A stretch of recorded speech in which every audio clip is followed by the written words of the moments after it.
First, start the ThinkNode M1 LoRa device. Use a USB-C data cable.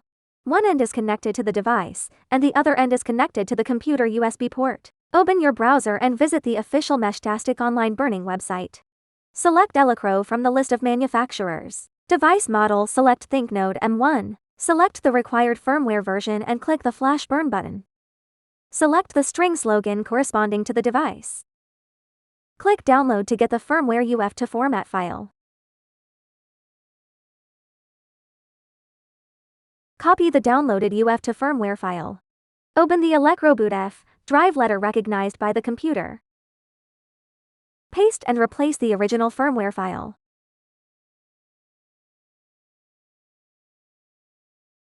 The device automatically restarts after the file replacement is completed. The current firmware version will be displayed in the upper right corner of the screen.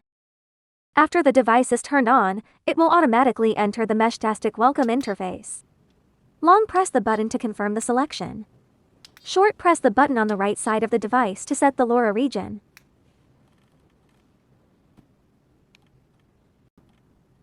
Click the button to switch the page.